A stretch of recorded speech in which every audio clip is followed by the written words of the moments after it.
A little girl wandered into the morgue, her dirt-streaked dress clinging to her fragile frame. She held a battered doll close, her steps small but resolute. She stopped before a shrouded figure, whispering softly as her hands trembled.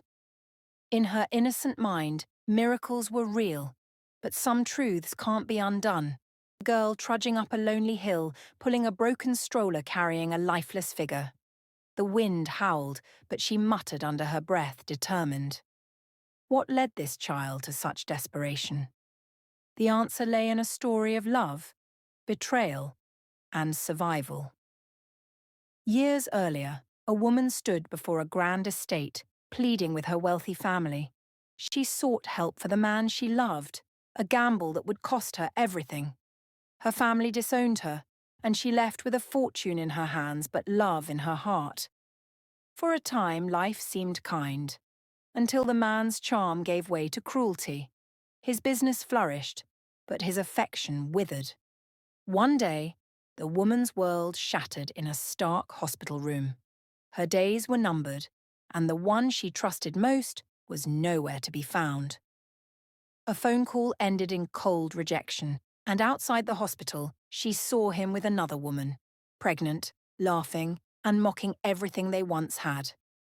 With her dreams crushed, she returned home, determined to prepare her daughter for a world she wouldn't live to see. As her strength faded, the woman passed on every bit of wisdom she could. Cooking, cleaning, sewing, all lessons crammed into a few short weeks. She stitched something into her daughter's doll, whispering instructions the girl couldn't yet understand. Then, one morning, she was gone. The girl, too young to grasp loss, tried everything to wake her. She brought soup, sang songs, and clung to hope. Concerned neighbours alerted the man. He arrived with cold efficiency, whisking the child away from her mother's lifeless body. The girl was taken to a new home, but it was no refuge.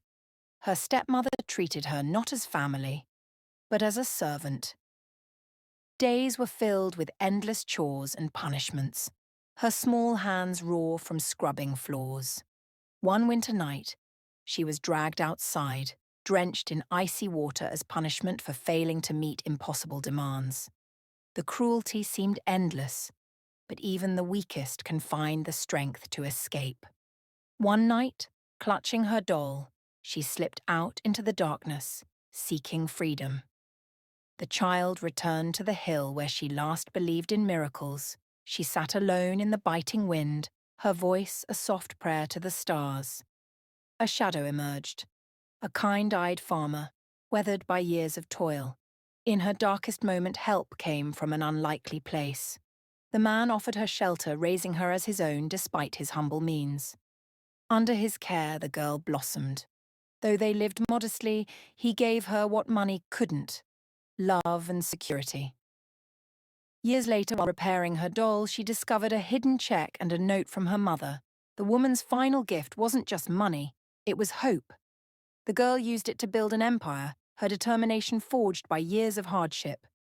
Her success brought her face to face with the man who had abandoned her. Now destitute, he arrived at her office pleading for help. His desperation was palpable, but the girl, now a woman of power, was unmoved. She offered no forgiveness, only a cold transaction that stripped him of what little he had left. Her victory wasn't in wealth, but in breaking the chains of her past. The final scene shows her standing on the hill, the battered doll in her hands, the wind carrying her whispered words.